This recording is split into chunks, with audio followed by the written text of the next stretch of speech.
nuisance and risk of pathogen transmission are higher when adult mosquitoes are abundant.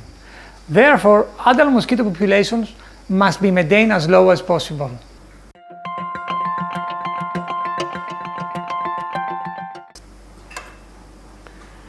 Mosquito larvae and pupae live in water and develop into flying adults.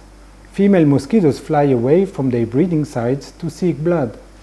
Then they rest in the vegetation for a few days before laying their eggs and producing a new generation. Control measures can target either immature or adult stage, but it is more effective to target larvae and pupae in their breeding sites before the adults fly out.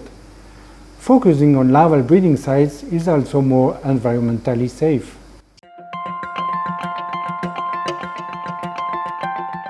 Larvae and pupae develop in 1 to 2 weeks, depending mostly on temperature.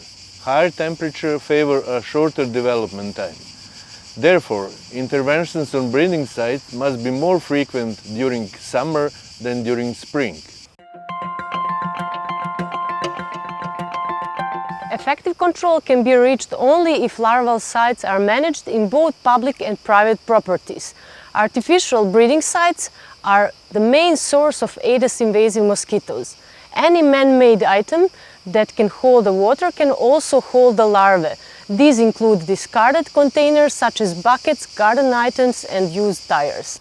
Aedes invasive mosquito larvae may also develop in natural sites such as tree holes or rock pools along riverbeds, but not in ditches, ponds or marshes, which are however suitable for other mosquito species. In some cases, tree holes or rock pools can be filled with soil or sand to avoid water accumulation.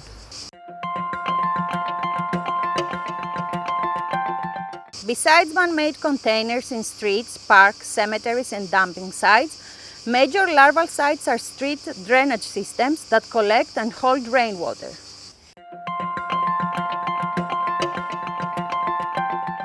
An appropriate management plan is instrumental to efficiently manage the mosquito larvae development sites.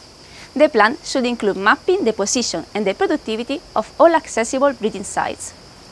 All sites that cannot be removed must be periodically treated with a larvicide for the entire mosquito breeding season, and a single treatment is never sufficient. The periodicity of treatment usually ranges from 1 to 6 weeks, depending on the larvicide use and the rainfall intensity.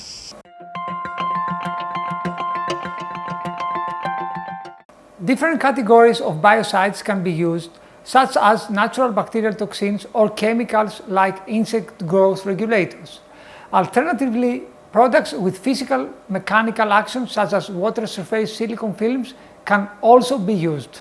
They can all be formulated as either liquids, powders, granules or tablets. Availability of biocides depends on national legislation. In many countries, only certified users are authorized to apply some of the product.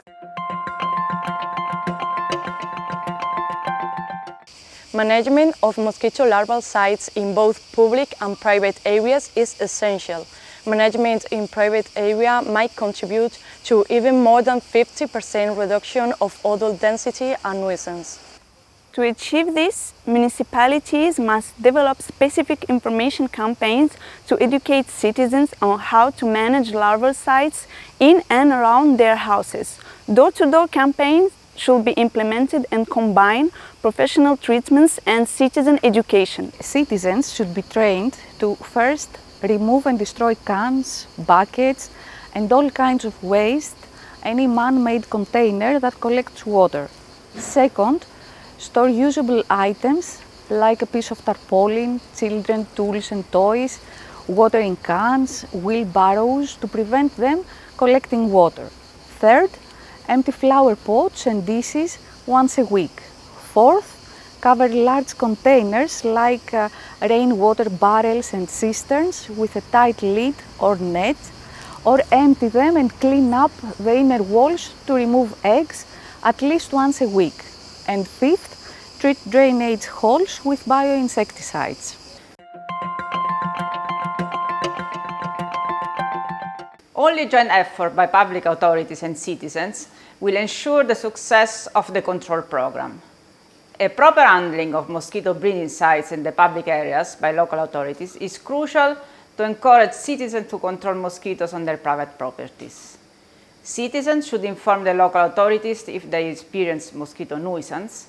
Authorities should identify the source of the nuisance, confirming if this is due to Aedes invasive mosquito species. Hence, they should support citizens to identify and manage the larval breeding sites. Let's all join forces to reduce mosquito bites and pathogen transmission risk.